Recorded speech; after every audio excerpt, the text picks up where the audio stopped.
नमस्कार साथियों, Naira education institute में आपका हार्दिक स्वागत है। मैं प्रोफेसर महेंद्र सर। आज मैं विद्यालय और शिक्षा के अभिकरण एजेंसी ऑफ एजुकेशन के संबंध में चर्चा करूंगा, जिसमें आप लोगों को विद्यालय किसे कहते हैं, शिक्षा के अभिकरण में आपका औपचारिक शिक्षा, अनौपचारिक शिक्षा, निरौपचारिक शिक्षा, ये 3 प्रकार के शिक्षा व्यवस्थाएं, शिक्षा के रूप बताए गए हैं। पहली बार बालक के लिए प्रथम पाठशाला क्या है, इन सारी बातों पे आज मैं फोकस करने जा रहा हूं। मुझे आशा और विश्वास है कि आपको यह वीडियो बेहद पसंद आएगा। साथियों, इन सारी बातों को बताने से पहले मैं आप सभी से निवेदन करके कहना चाहूँगा कि जो भी साथी पहली बार मेरा वीडियो देख रहे हैं, प्लीज़ इसे लाइक व सब्सक्राइब कर दें और अंत में जो है एक छोटा सा कमेंट लिख करके देंगे, क्योंकि ये सभी के लिए, ये प्राइमरी लेवल से लेकर के अपर लेवल कहीं भी किसी के लिए भी ये शिक्षा काम कर सकती है। तो साथियों, आइए ज़्यादा देर न करते हुए मैं सीधे सीधे आज के टॉपिक शिक्षा के अभिकरण पर चर्चा करूंगा। शिक्षा, मैंने विद्यालय को बताया है। विद्यालय पर चर्चा कर दिया जाए।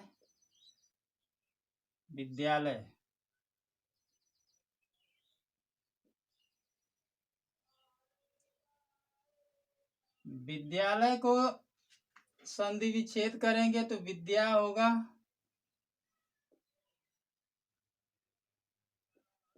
विद्या धन आलय। विद्या का आशय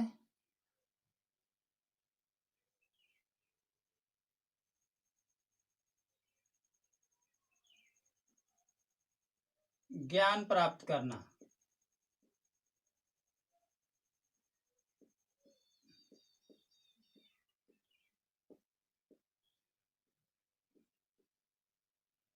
आलय का आशय स्थान। साथियों, विद्यालय वह स्थान जहाँ पर विद्या ज्ञान प्राप्त किया जाता है, शिक्षा प्राप्त होती है, उसी को हम विद्यालय कहते हैं। विद्यालय को हम अंग्रेजी में जो है स्कूल के नाम से जानते हैं। यह स्कूल जो है ग्रीक भाषा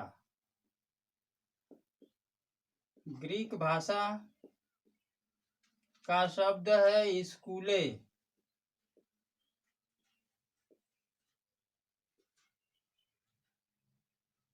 ग्रीक भाषा का शब्द है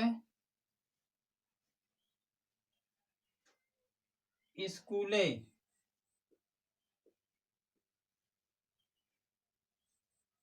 से बना है। यह स्कूले जो है, इसका आशय होता है अवकाश।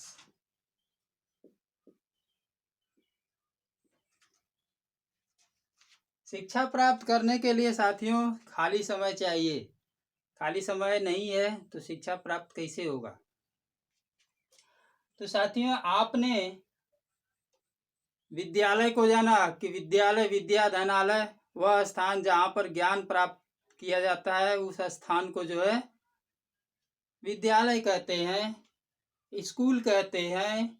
स्कूल अंग्रेजी शब्द है। स्कूल का आशय होता है, ये ग्रीक भाषा, ये स्कूल जो है विद्यालय का अंग्रेजी रूपांतर है, जिसे जो है कि ग्रीक भाषा में स्कूले बताया गया है। स्कूले का आशय होता है अवकाश।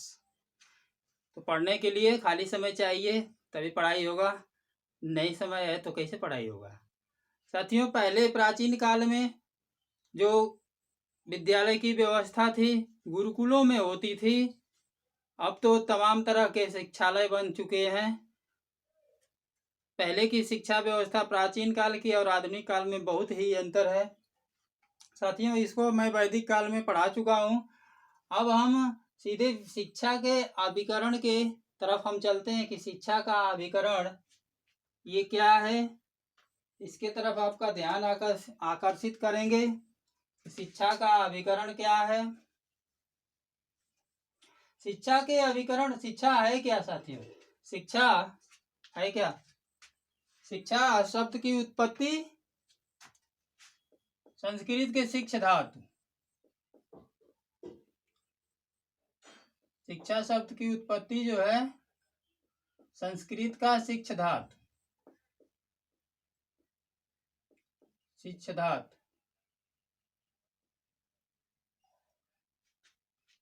जिसका आशय है सीखना व सिखाना।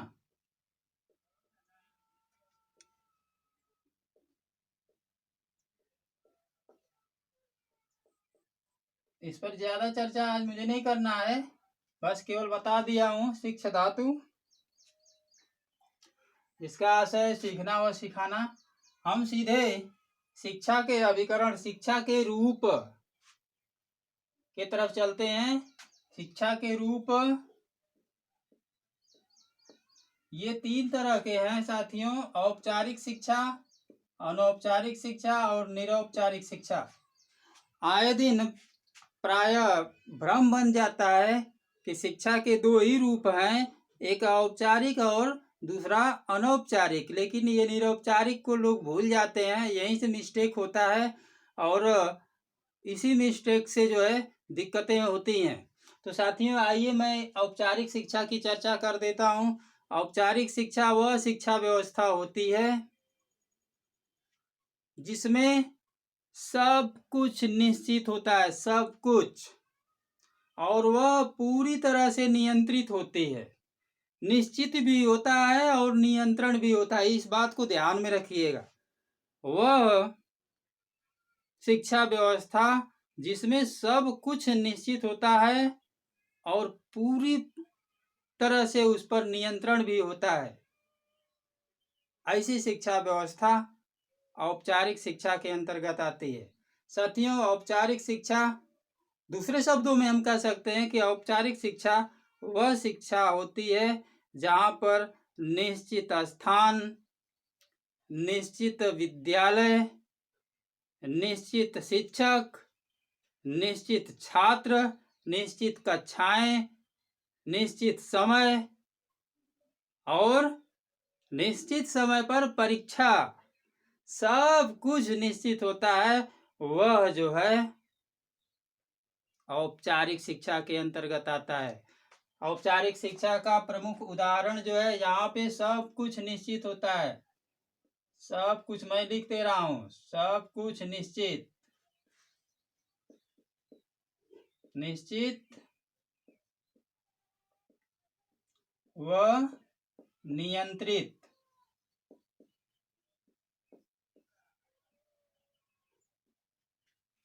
नियंत्रित होता है भाई। इसका उदाहरण है विद्यालय।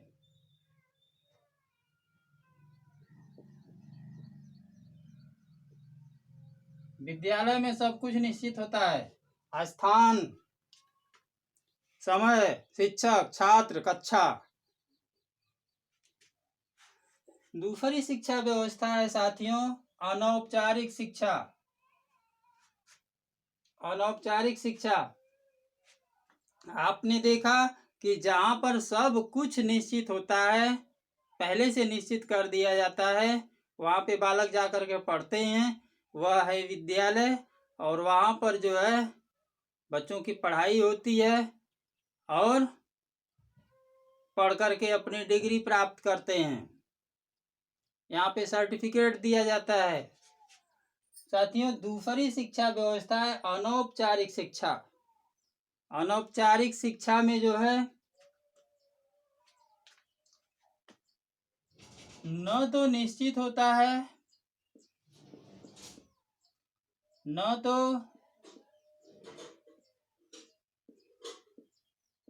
निश्चित होता है और न ही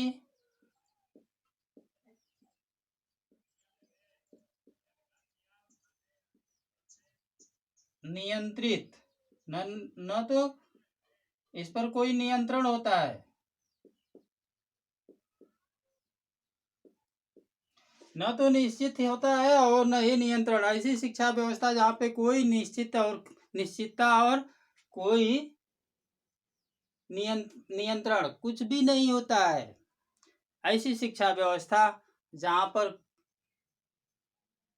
व्यक्ति पूरी तरह से स्वतंत्र होता है, न तो शिक्षा की व्यवस्था और न ही निश्चित स्थान की व्यवस्था, जहाँ पे अर्थात हम कह सकते हैं कि जो औपचारिक शिक्षा व्यवस्था में व्यवस्थाएं होती हैं वह व्यवस्थाएं अनौपचारिक शिक्षा में एकदम नहीं होती हैं। इसके विपरीत, औपचारिक शिक्षा के विपरीत शिक्षा व्यवस्था जो है अनौपचारिक शिक्षा होती है। इस आधार पर हम कह सकते हैं कि औपचारिक शिक्षा व्यवस्था संकुचित शिक्षा व्यवस्था के अंतर्गत में आती है और अनौपचारिक शिक्षा व्यवस्था ये किसी भी बालक अथवा व्यक्ति के लिए लाइफ टाइम, जीवन पर्यंत चलने वाली शिक्षा प्रक्रिया है। अर्थात औपचारिक शिक्षा का क्षेत्र सीमित होता है और अनौपचारिक शिक्षा का क्षेत्र असीमित होता है। इसीलिए असीमित क्षेत्र जो है वह जीवन पर्यंत चलने वाली शिक्षा प्रक्रिया, अर्थात औपचारिक शिक्षा का दृष्टिकोण संकुचित होता है और अनौपचारिक शिक्षा का दृष्टिकोण व्यापक होता है। तो साथियों, आपने देखा कि सब कुछ निश्चित व नियंत्रित विद्यालय में होता है, ये औपचारिक शिक्षा के अंतर्गत आ गया, और जिसमें कुछ भी निश्चित और नियंत्रित नहीं होता है वह अनौपचारिक शिक्षा में आता है। तो अनौपचारिक शिक्षा में क्या क्या आता है?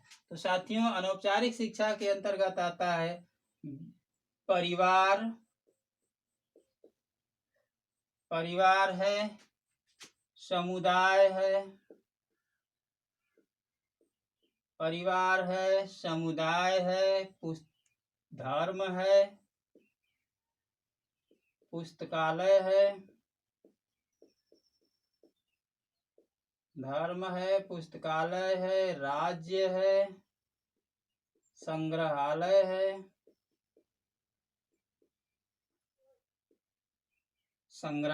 है, नाटक है, चलचित्र है, चलचित्र है, इसके बाद समाचार पत्र है, समाचार पत्र भी है, इसके साथ साथ जो है कि पर्यटन है, स्काउटिंग है,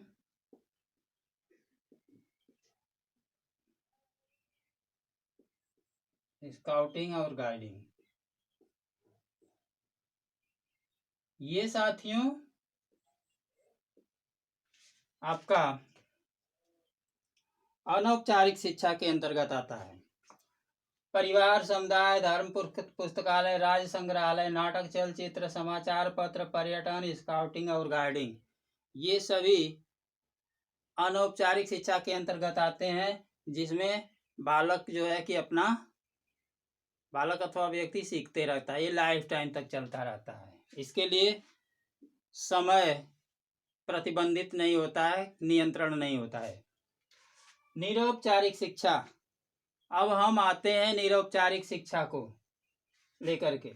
निरौपचारिक शिक्षा बेहद महत्वपूर्ण, कंफ्यूज में डाल देती है।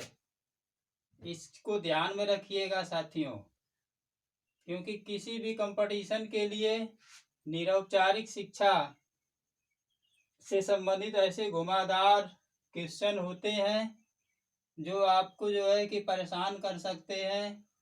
तो इसको जो है आप ध्यान में रखिएगा कि निरौपचारिक शिक्षा क्या होती है।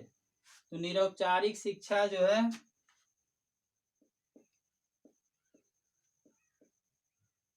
निरौपचारिक शिक्षा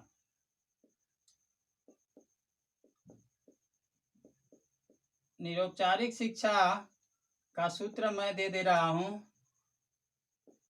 निरौपचारिक शिक्षा बराबर औपचारिक शिक्षा,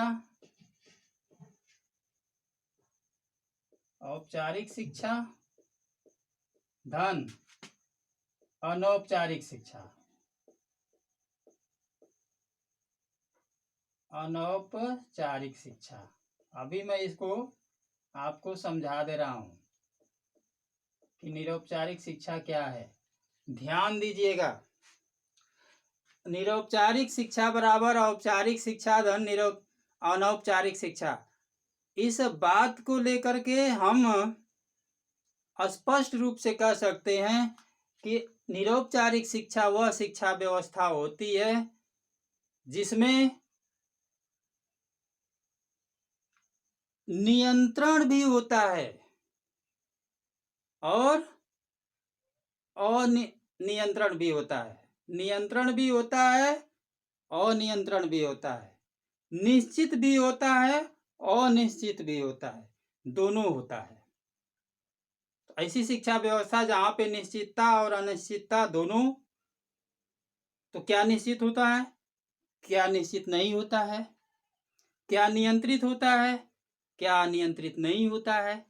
ऐसी शिक्षा व्यवस्था जो इन दोनों को कंबाइंड किए हुए होती है वह शिक्षा व्यवस्था जो है निरौपचारिक शिक्षा व्यवस्था होती है।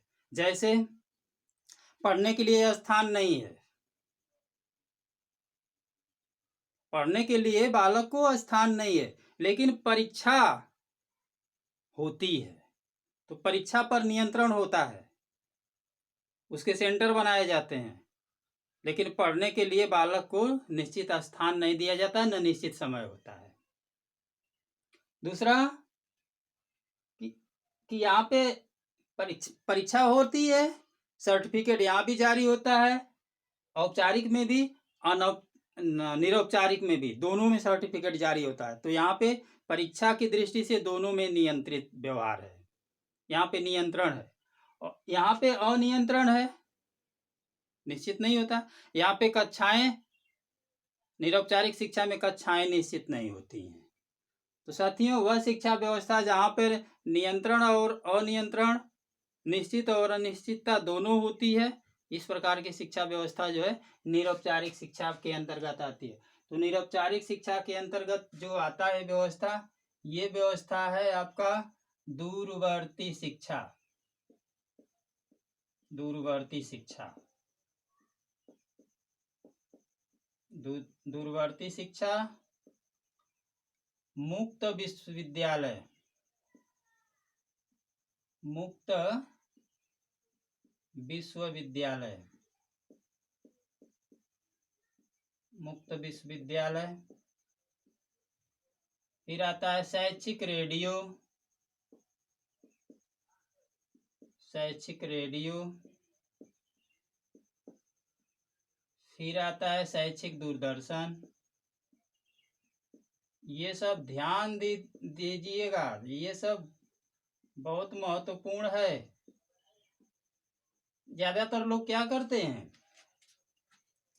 कि निरौपचारिक शिक्षा को अनौपचारिक शिक्षा में ऑप्शन दे देते हैं, तो इससे उनके जो नंबर्स मिलने वाले होते हैं वो कट जाते हैं।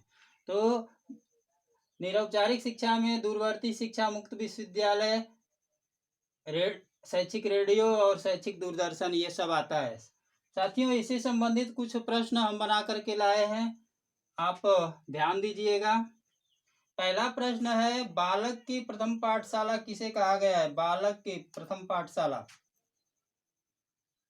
बालक की प्रथम पाठशाला परिवार को कहा गया है भाई। बालक की प्रथम पाठशाला परिवार को कहा गया है। आपसे पूछा जा सकता है कि बालक का प्रथम गुरु, बालक को शिक्षा कहाँ से प्राप्त होती है, कौन देता है? प्रथम गुरु के रूप में उसकी माता होती है। ध्यान दीजिएगा। दूसरा क्वेश्चन है, वह कौन सी शिक्षा है जो बालक को स्वयं करके सीखने पर बल देती है?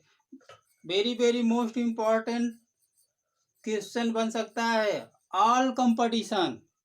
तो साथियों, वह कौन सी शिक्षा व्यवस्था है जो बालक को स्वयं करके सीखने पर बल देती है? तो ये साथियों है अनौपचारिक शिक्षा। अनौपचारिक शिक्षा,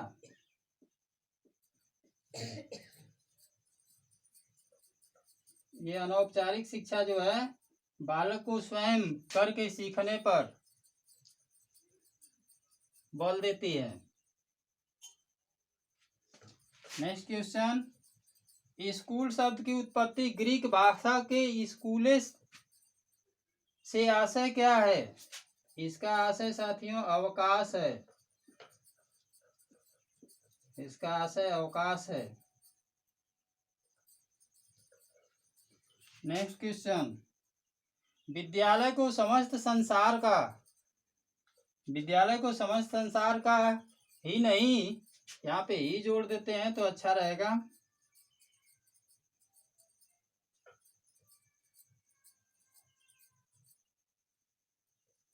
विद्यालय को समस्त संसार का ही नहीं बल्कि समस्त मानव जाति का आदर्श लघु रूप होना चाहिए। यह कथन किसका है? तो ये कथन साथियों जॉन ड्यूवी का है। जॉन ड्यूवी का। और अंतिम क्वेश्चन साथियों, प्रथम मुक्त विश्वविद्यालय की स्थापना कहाँ हुई? प्रथम मुक्त विश्वविद्यालय की स्थापना कहाँ हुई? तो साथियों, प्रथम मुक्त विश्वविद्यालय की स्थापना जो है 1963 लंदन में।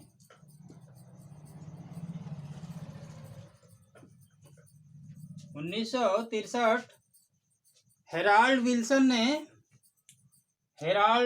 ने जो है कि इस पर चर्चा किया था। हेराल्ड विल्सन ने मुक्त विश्वविद्यालय पर चर्चा हुई, ये किए थे, जो लंदन में जो है इसका श्री गणेश हुआ। इसके पहले 1962 में कोठारी आयोग के द्वारा जो है भारत में जो है मुक्त विश्वविद्यालय चलाने की चर्चा की गई थी। इस पर विचार किया गया था कि जो लोग पढ़ने में सक्षम नहीं है, पढ़ने के लिए उनके पास समय नहीं है कि डेली आकर के विद्यालय में पढ़े, उनके लिए इस पर जो है DS कोठारी महोदय ने सन 1962 में चर्चा किया था। और इसी सब चर्चाओं का विषय आगे तक जब बढ़ा तो 1963 में जो है ये आपके हेराल्ड विल्सन ने जो है इस पर फोकस किया और उसी के अनुरूप जो है कि 1963 में लंदन में जो है पहला मुक्त विश्वविद्यालय की स्थापना कर दी गई। तो साथियों, आज बहुत कुछ आपने जाना, विद्यालय क्या है, स्कूल क्या है, शिक्षा के अभिकरण, औपचारिक शिक्षा, अनौपचारिक शिक्षा, निरौपचारिक शिक्षा, ये सब क्या है, सब पर आपने चर्चा सुना। बस आज के वीडियो में यहीं तक। अगले वीडियो में जल्द ही आपके साथ जो है कि हम हाजिर होंगे। तब तक के लिए नमस्कार, जय हिंद।